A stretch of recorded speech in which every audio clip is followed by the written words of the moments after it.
Okay, hello. We got there. So I'll look at your game.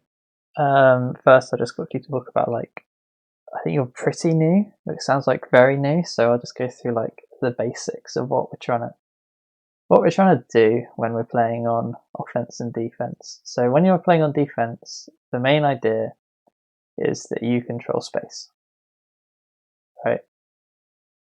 In the offense, if they're carrying on, say, a movement 6 piece, they need to get to what? 1, 2, 3, 4, 5, 6, 7. They need to get to like this line in about 7 turns. And you currently hold all of the space in front of them. Whereas the offensive team, you control time in this constrained optimization format here of imperfect competition, which this game essentially is. So basically, you want to score on turn 8, but so long as you control the ball, you can sort of score when you want. Right? You don't need to when the kick goes in, you have full control of the time, and the defense can't control when you score. Is the main gist of what I'm trying to say. So when you're on defense, the idea is to just slowly screen off and protect space, and make sure that by turn 4 or 5 they're not they're like here by turn 4. Let's say the ball is about here in a cage, and they're sort of stuck here on this sort of fighting line on turn 4. And then you can give up 1 square of ground, 5, 6, 7, and then they have to bring the ball up to the front line for a turn, and then you punch it down, is the idea. On defense and on offense, what you're trying to do is trade and win the trades. So when you start on offense, you get 3 LOS hits and then a blitz. So if each player is only going to give up 1 hit a turn, you have 3 extra hits. That means you're more likely, especially if you're playing a bash team, which let's say has mighty blow and block, you're much more likely to remove at least a player from the opposition. And then once you get a man advantage, the idea is that you trade down so that you can end up in a situation where you can tie up pieces and move the ball for free.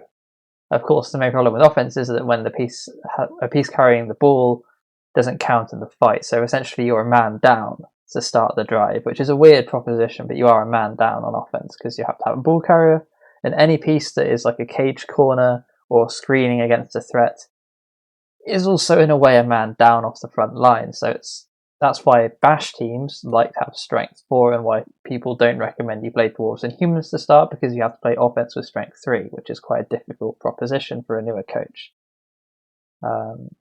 So that's the preamble. That's sort of what you got to have in the back of your mind when you're playing a defense or an offense in a bash situation, which is the most common one. In elves, it's a bit different.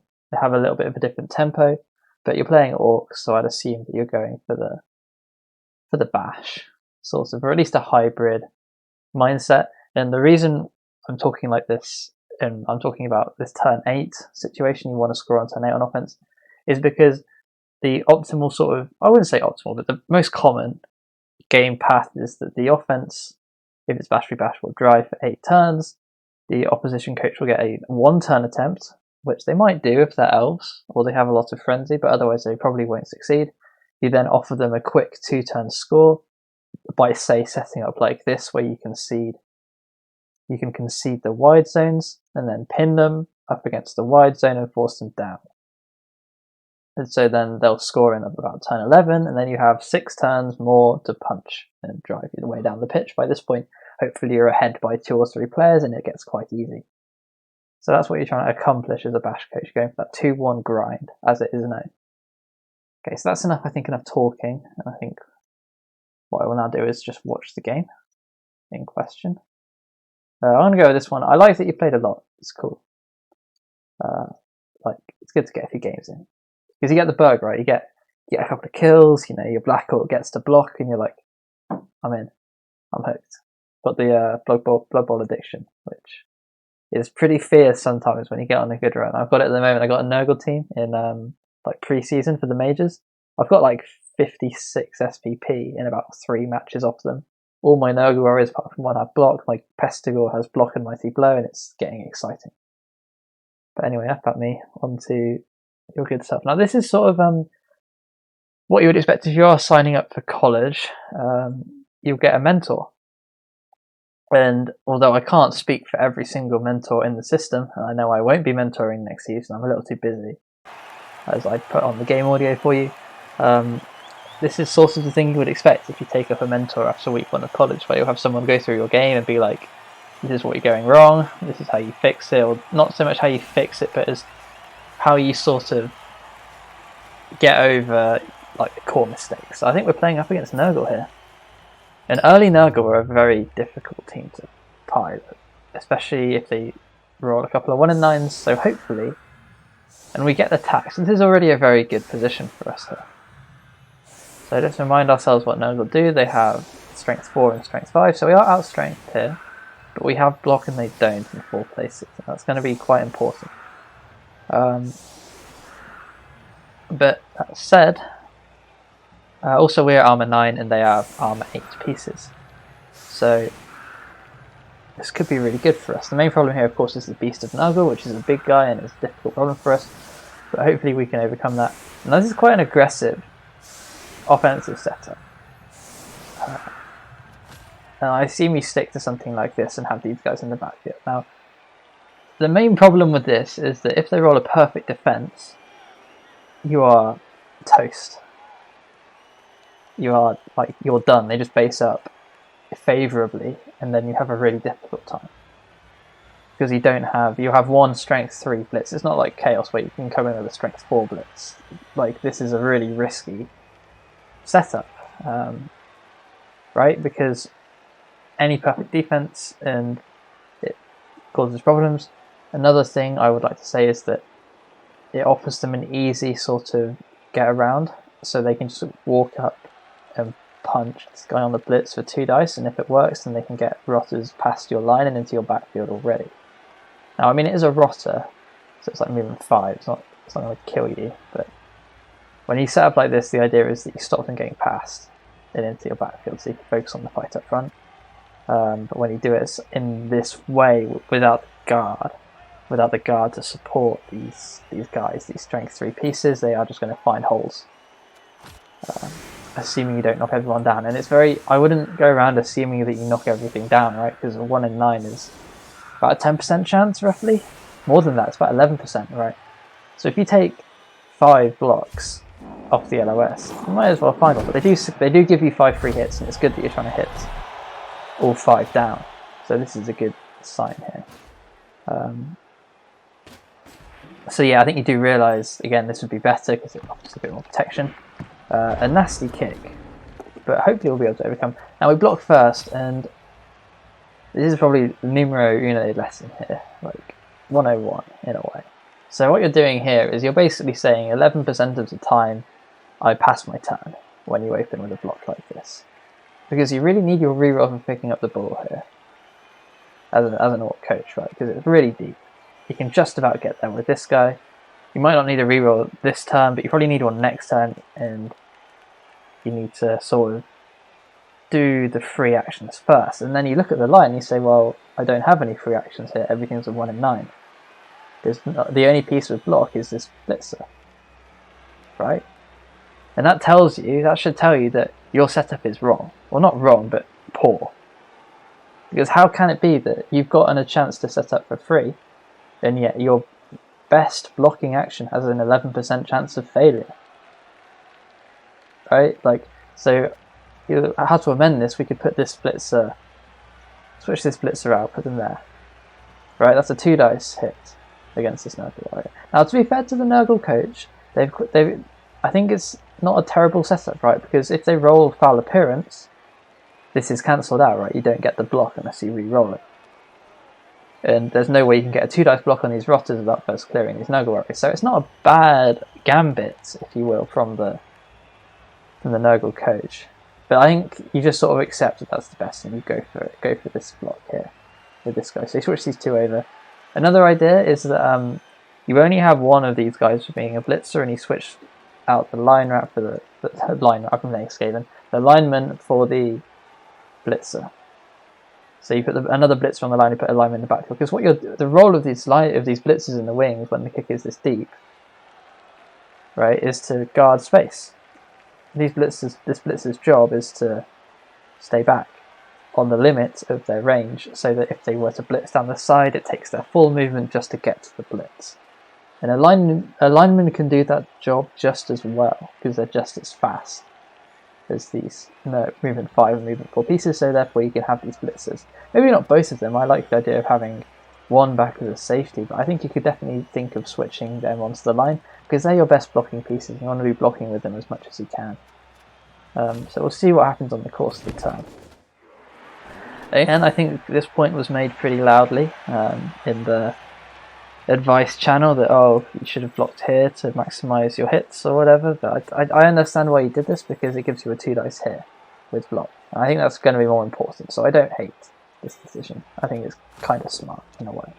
Ideally, what you would have done instead, I think, would have been to block with this Black Orc here instead of that one, and then you can push across.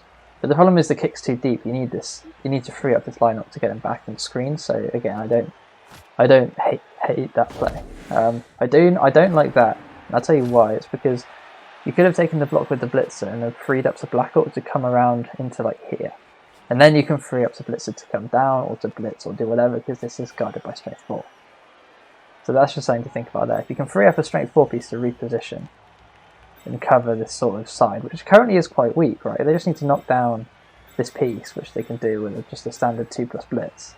And this left side is kind of open. I mean, you'll see them coming, they're quite slow, but if you were playing like Necro or a fast team, this would be quite a weak setup. So something to think about there if you can free up. Because we don't want to stay on the Beast. The Beast is a problem, and honestly, I think we're happy if we just put the Beast of Nurgle on a line orc for the rest of the match. I think that's a really good trade. Because they still have to block him down with really stupid and no block, as we find a 1 dice skull before moving the... Yeah, this is, again, I think I might be getting a bit too far ahead of myself here. You need to get this guy, if you're not picking up, you need to get him at least by the ball. Because suddenly you need to get all the way down the pitch in 8 turns. It's a long way to go. With movement 6, I think you need to try and pick up before you take a 1 dice hit. Although I don't know, with the volume you're playing, you might be on tilt at this point, but I think it's worth pointing out that, like, your first priority is to pick up the ball. And luckily, you get bailed out by foul appearance here. That would have been another 1 dice hit. And you followed up in every instance and not knocked down.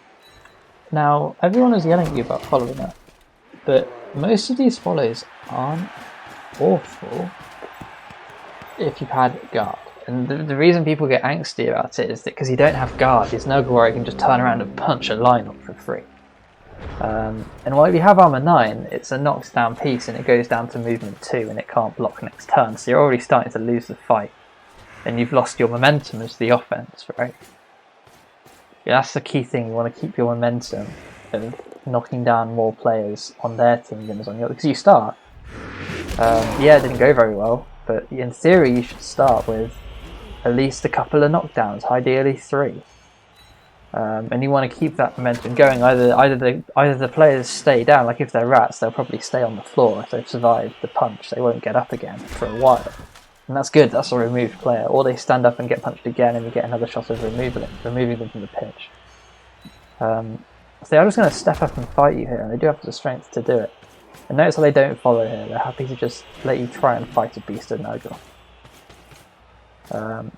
Although they do give the Rotter, I guess it provides a bit of an assist. It's a good assist here actually. I would not have activated the Beast there if I was them. But they get lucky. And again, this is a sign of a poor coach. First he put 5 on the line for you to punch down, and then he takes Beast action. So that the Beast is in a really good spot here, but he decides to risk a really stupid, which would help you out massively because it means that the Black Orc can come back across. Right, you still haven't picked up the ball. Sad. Although you did manage to get to the end of the turn to try it. And then you move forward, and this is kind of a red flag here. And again, it might just be because it's Nurgle and you think you can get away with it, but against any other team, I really want to see this Blitzer coming backwards to screen you off here. I really want to see the Black Orc standing up, coming to here. This Black Orc swinging back around to like here. You know, things like this. Making sure that when you pick up the ball, it's going to be about about here. Oh, sorry, about here with the ball. The next turn after, you want him to come into some sort of protective cage. And then you can start manoeuvring down the pitch. Well, if you're all tied up in the fight with 11 players, all it takes is to create one mismatch, say here, right? This is currently a bit of a mismatch. He's got you outgunned. Like, what it takes is one mismatch at the middle, then they come storming in the top with their players, like this rotter, and you're sort of in trouble already. The ball's already at risk. Whereas if you move back, you had a second line of defence against this onslaught. Because at the moment, right, this is quite a bad setup for you. Yeah, you're supposed to score, but you're starting to lose the fight already. You're already down a piece. At this point, we're trying to not lose. We're trying to get to the half 0-0. And ideally 1-0 us, but we'd be happy with 0-0, especially if this pickup goes badly. So yeah, again, like, I guess this stand-up could happen, but this stand-up and move, right, what's he doing? In all honesty, what's he doing this turn? Because it's very difficult to plan for next turn when they can just move this guy. They can react. They have a turn to react to this assist and counter it. And you're also moving away from the ball. Again, it's like you're playing on defense, but you've got to protect the ball a little bit. I mean, they can't get there this turn, but you know that then their best move next turn is going to involve this rotter or this rotter getting downfield to about here, threatening the ball. That's what they're going to do. That's their best play by a long way. And at the moment, you've not done anything that shows that you're aware that that's their best play. And I think that's where a lot of new coaches struggle. They just think, what's the thing I can do on my turn? But you really need to be thinking, what do I need to stop happening next turn? Like, what ruins me next turn that they do that puts me under pressure? How can I stop that? That's what you need to be identifying. I like the blitz here. I think it's a good idea. I don't like the target. And I don't like the reroll either. I guess we have to, but we did this before we pick up the ball, right? If we're going to take this GFI blitz, then we need to pick up the ball first. Because of things like, because then if it fails, we can afford to, like, we just burnt a reroll for no reason. Then we one dice skull before picking up the, you must be on tilt at this point, because, like, it feels like you're not playing to win. It feels like, I like it. If you're playing to fight, then fair play, dude. But it feels to me like you're just here for a fight and not a game of rubble. And to be fair, that is in fitting with the Orcs, so I don't hate it. But I know some coaches will be really angry with you at this point, but I'm pretty chill with it. I'm just like, this is an Orc coach, he wants to punch things. And to be fair, Orcs are usually pretty good at punching things. This Nurgle team has managed to find 2 removals on Armour 9 in about 2 turns, which is unlucky. It's tough odds. But, you know, you got to have a few casualties in the fight. They open up with a 1 in 9 there, finally. The loner roll passes. See, this is a real gutter fight. They've lonered the beast straight up and find another KO. This beast is having a game of its life here. I don't know there's so much you can do against such reckless beasting. And it looks like they are not... Yeah, they should be able to free this lane here. If they take this... Oh, they... Okay. I feel like I should mention the other guys as well. The play there was for them to take this hit and then roll through. Actually, they couldn't have even gotten through because this guy was in the way. So maybe push them back to... I don't know. God, more... Okay, this is a dicing. There's not much you could have done here. Every single time you take a block, you get removed. And then they're 1 in 9, so this is just a fight. I love it. And we're gonna. I would pick up the ball this turn, like, to remind the Nurgle that there's something to do. Because we're down players, right? We need to spread them out now. Yeah, we pick up first. Good. And have you counted squares? You have not counted squares. This beast can, unless we're blitzing the beast over, it can just walk onto the ball and base it with tentacles. Now we are going to go for this 1 dice. We had a 2 dice here. I don't know why we didn't take it, right? So this is the thing about prioritising. Yeah, it's cool to knock over high strength, but when you're more likely to damage the rotter than you are the... This guy has regen and he's armor 9. It's very unlikely that you remove him from the pitch. I mean, it's not very likely you remove the rotter either, but it's substantially better odds that you drop out the rotter. And if you're trying to trade up, you fight the rotter. Also, even if this guy was armor 9 and regen, I would still prefer you hit him than the Nurgle warrior because it's just more likely, right? So if you don't hit with block, it's like a 1 in 3 chance that the turn ends and you lose this piece. But it gets it goes from a 33 to an 11%. It's a threefold-ish increase. Is that the right way of putting it? Yeah, it's like you're 3 times less likely to turn over punching this rotter than you are this miracle warrior. So you should really be trying to go for the 2 dice blocks over the 1 dice blocks, unless of course it's like a game winning, if I don't knock this guy down he's going to end the game and I lose sort of situation. Also, we should probably put this guy up first, yeah. 3 moves first is a good rule. Do the stuff that doesn't require dice. And then we roll into another skull. Another idea could be to just leave these 1 dice hits, let them roll the dice. Because it's the same problem for both of them, right? These guys are both non-block. There's no way this guy can really get much of an assist. I suppose actually Beast hit. Yeah, okay, maybe that was the right block. But at the moment the Beast can step on the ball. So to avoid that, you could have stepped 2 squares back, or maybe just step 2 squares back. The Beast has to do 2 GFIs with Loner to base the ball, whereas opposed to just pass the really stupid. Okay, it's fine, they failed the really stupid. And I think we're just going to punch your Black Orc as well, so. But the play for them was to blitz in with this guy, clear this, and then the Beast and the Rotter base the ball carrier because there's no one protecting him. This is just a street fight at this point.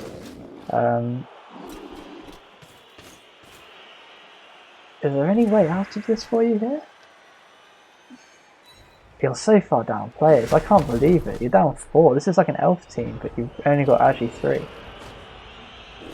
So it's a good fight. That could have been the blitz. Potentially to free him up off the Beast.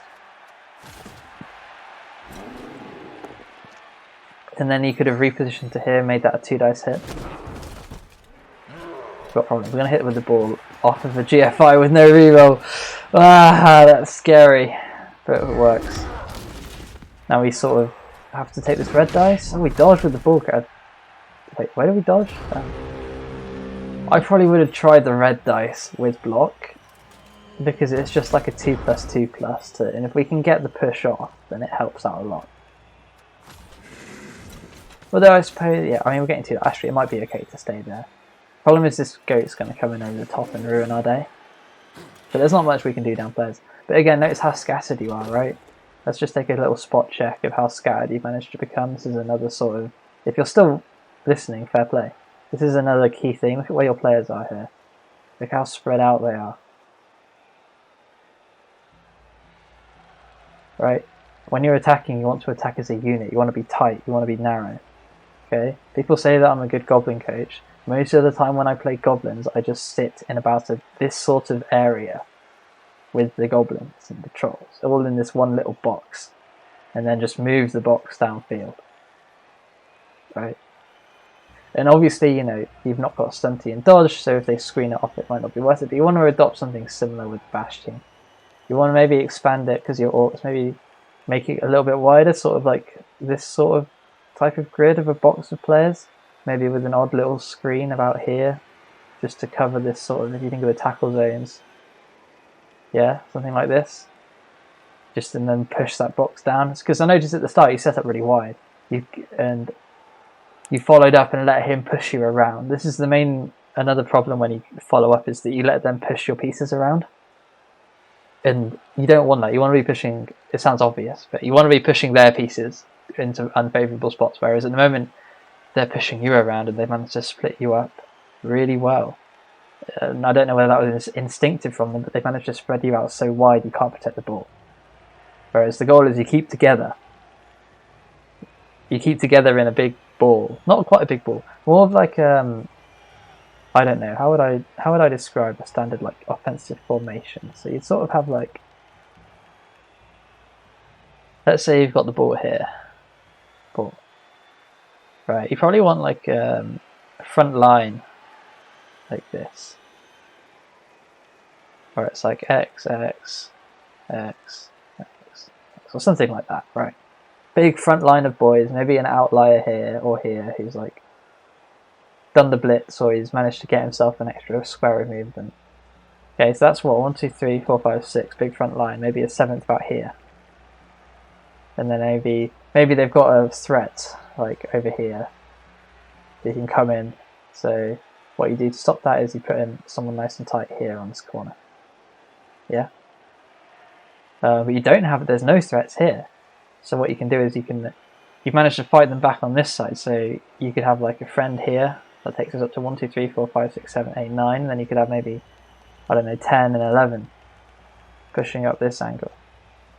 But you notice how everyone's pretty close together.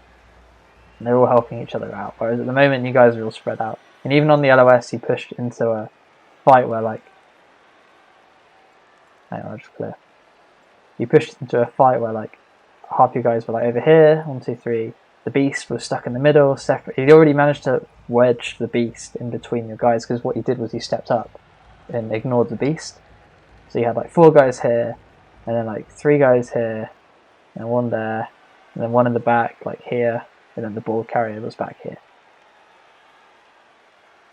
So that beast wedge is what probably would have cost you this drive no matter what.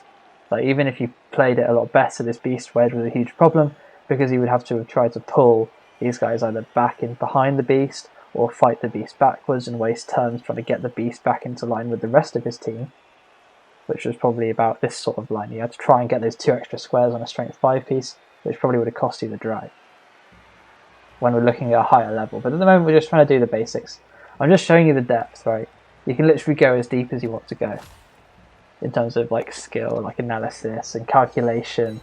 And if you watch like the best players play, this is the stuff they're thinking about. So I'm just sort of trying to show you the depth of what this game can be. But we'll cover some basics in a sec. This is a really bad dicey sort of environment. But there is a lot of people who would say that you made your own luck a bit here, and that you just mindlessly sort of followed out, tried to fight, realised that you actually weren't winning the fight, and then just lost. So yeah, this beast, it did have a good game to be fair, but you let it have a good game. It was able to get into a spot where it could seriously ruin your team. And when it's movement 4 really stupid, it's quite, you can always just, and they put it on the LOS as well, you can probably find a way to knock it down or tie it up on a line orc for the rest of the match, I'd say. I don't know.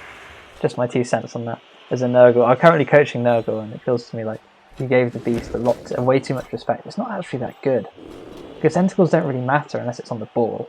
So as long as you keep it away from the ball, it's just a really stupid big guy. If you can knock it down and push away his friends, he probably can't get up again. So it looks like we are just going to fight this.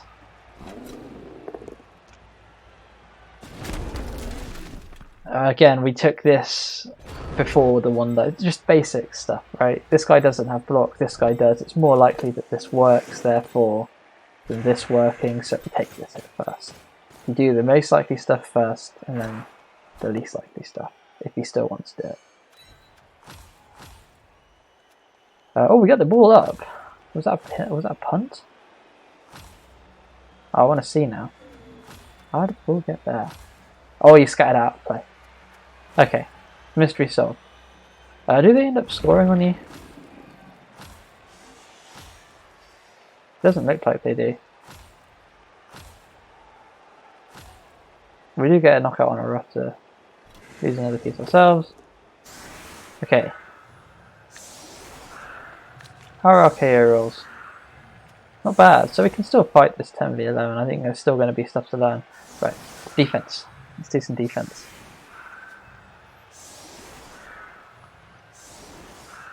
Problem with the replay managers, I can't fast forward.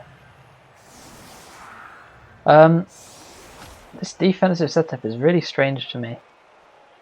I'll tell you why. You put your best pieces on the LOS. Why? These are the chumps. These are the guys that you're going to get 2 dice and punched and beast hit and fouled. You put your 3 best pieces on there. When you have your 3 worst pieces, these boys sat as safeties and protected and things like that, right? So on your defense, they're going to get 3 hits for free. There's nothing you can do to stop those 3 hits happening. It's the laws of the match. Therefore, you put your 3 worst players to take those hits. Okay, and I know you think, oh, block's a defensive skill, strength was a defensive skill, but the maths is really easy, dude, for them to calculate. They just put, for the strength 4, they put the 2 Nurgle warriors there, And then they just put a Nurgle warrior here and a beast here. They can even get a 3 dice hit with a beast and Nurgle if they do the maths right. So yeah, just a really, like, Blood Bowl, not even 101, like Blood Bowl 000, just like put the chumps on the LOS. Because then when they die, you don't get sad, right? You're going to be sad if these guys get murked. And they're much more likely to get murked on the LOS than they are in open play. Keep's interesting. And that's a really good kick for you, so it's not over yet. Also, another argument, if they get knocked down, they lose their movement, right? They lose 3 movement when they get knocked down. You can't fight with them for a turn. So, like, you basically, if you're going to lose 3 players to have no movement, you want to pick the worst ones, whereas these are your best ones. These are the guys that should be going after the ball and winning you the game, not getting tied up on tentacles for 8 turns straight. But it looks like we're not getting punished, so it's all good.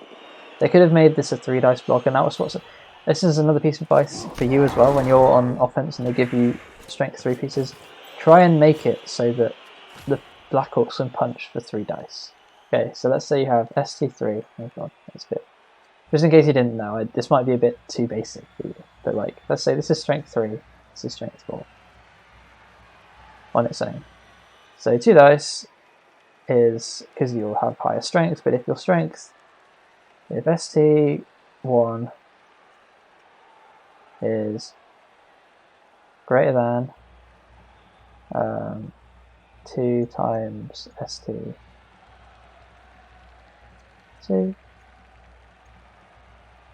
3 dice. Okay, so if the strength of your team is higher than, more than double strength of the player you're blocking, you get 3 dice on them, which makes it even more likely that, like, it turns it from like a 1 in 9 into a 1 in 27. Again, it's a 3 times improvement. So if they're strength 3 and you're strength 4 and you can get to strength 7, i.e. provide 3 assists, that's a 3 dice hit. And if it's strength 5, if you roster a troll or a big guy, you only need to get to strength 7, that's 2 assists with your big guy, and you've managed to find a 3 dice hit, which is not only more likely to not turn over, but also much more likely to knock down and utilize the mighty blow on the big guy. So something to think about there. When you are taking your LOS hits, always try and find 3 dice hits. Even if you don't like even if you're not super paranoid about turning over, it's like, but if I could get a better chance of killing someone, why would I turn that down, right? What orc coach would turn down a better chance of murdering an opposition player? A weak one, that's it. And that's what you're at the moment, potentially. Although, to be fair, they did put 5 on the LOS, including a beast and 2 Nurgle warriors, so it wasn't on the cards on your offense, but in the future. They don't pick up the ball, which is good. We can now... I was going to say, if we had a blitzer free, we could have put him... Did he pass turn?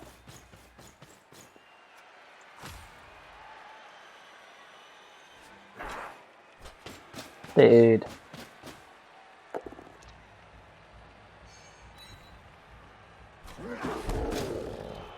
I think he passed turn.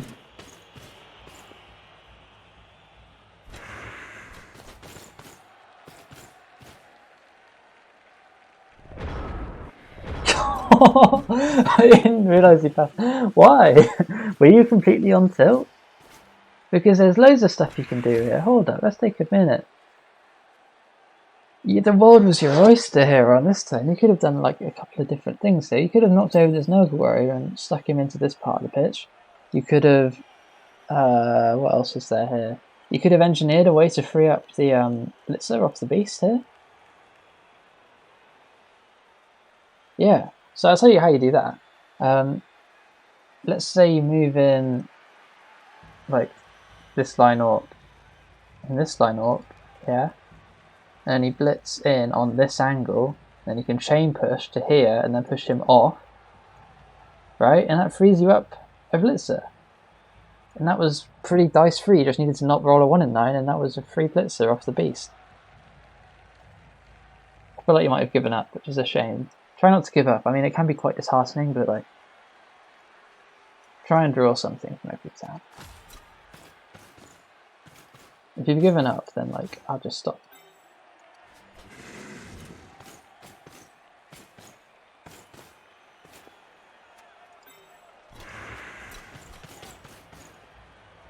Good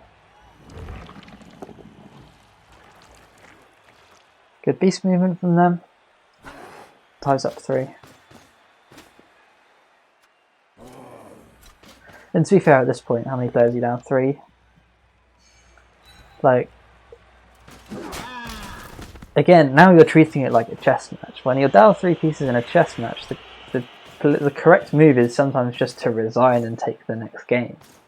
But you can't really do that in Blood Bowl, mainly because there's variance. The reason people concede early in chess is because it's mathematically impossible for them to win. Because chess is a perfect information game, you know exactly what each piece is going to do. But with Blood Bowl you have imperfect information. Coaches can always make mistakes, and more importantly, pieces can always fail actions. Okay? And that's why you should never concede a match of Blood Bowl, because you can always not lose, you can always improve based on the opposition failing. As long as you make them roll dice, they can always fail. So try not to, you definitely can't passive concede like this in a rebel environment. It's much longer, otherwise you will be in trouble like this. I don't know if this is a spin and league match, but if you passive replay the rest of this half, I think you are soft conceding here.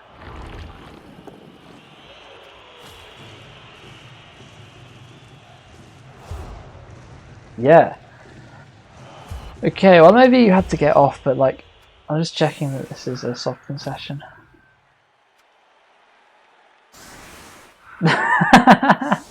Okay, Heat's made this a non-event.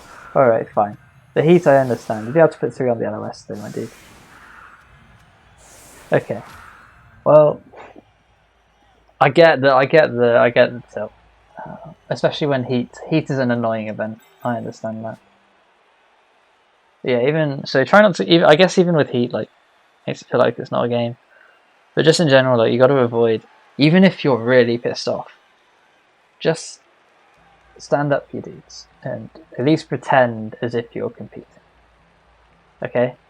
Because otherwise you're going to get banned from Rebel. And when I consider Rebel to be the best place to play as a newer player, it's not something you want to get banned from. Okay? If you don't like Rebel, just play the college season, then get yourself banned. And then go and play in OCC or UKBBL or whatever. But when you're still learning the game and you want to have fun playing people at your skill level, you don't want to get banned. So that's going to be my final case in point advice. So I'm sorry if this came across as like, I don't know, flippant, heavy-handed, sort of like, you know, just easy for him to say sort of stuff. I get that a lot about mine. It's why I don't really mentor much. I feel like I come across as a bit of a cunt when I mentor. But I just see what I say on the pitch.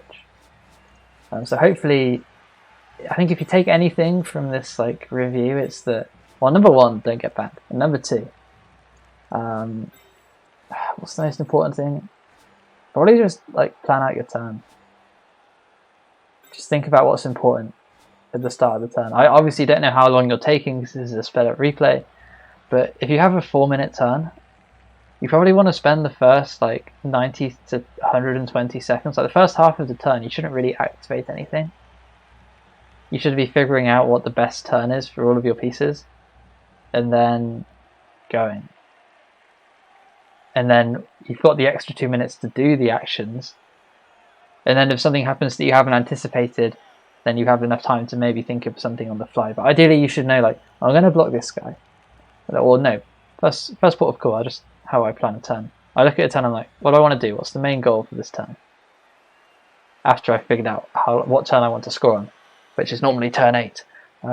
If you're a bash team, like, got to figure out what's the most important thing here. Do I need to keep the ball safe, or do I need to gain territory, or do I need to utilize my dirty player to get a good foul off? Do I need to trade down to make sure that I can cancel out their best pieces with my bad pieces? And then once you figured out what you want to do, then you got to think about, like, what do I have to accomplish that? What gambits can I try? What sort of blocking scenarios am I in? How can I manipulate things to get more hits on players? Things like that. And then you got to figure out the order. So there's a lot to think about on a turn if you're doing it properly. Which is why at least in Rebel, because it's an amateur league, Rebel, there's no big prizes if you win it. You just get a nice little trophy. You know, you have time to think it through. We're not expecting, no one's going to be super smart and be able to calculate in like 45 seconds until they've played a lot of Blood Bowl. So yeah, just take your time and try and have fun, and make sure not to soft concede too often, and definitely don't hard concede unless you're down to 2 players. Okay, that's all from me. I will send you this on Discord. If you have any questions, the advice channel is still really good. There's a lot better coaches than me. I know Cool Kiwi thinks that I'm amazing, but you got to remember that Cool Kiwi and Frodo and that, they're just minors coaches. They've played about 20 or 30 more matches of Blood Bowl than you have. So if you feel like your line of play is correct, it could well be correct. So just take it with a pinch of salt. Like, if you want to just like look up the coaches that are giving you advice, because literally anyone can hop into the advice channel and give advice. So just like be careful with that. The mentors generally know what they're doing. Generally, I mean, I'm a mentor and I don't know what I'm doing. But yeah. Adios. Hopefully, I don't know. I'm not going to sign up for a mentoring, but hopefully after week 1 of college you get a mentor and it'll be good. So, goodbye. I'll end it now.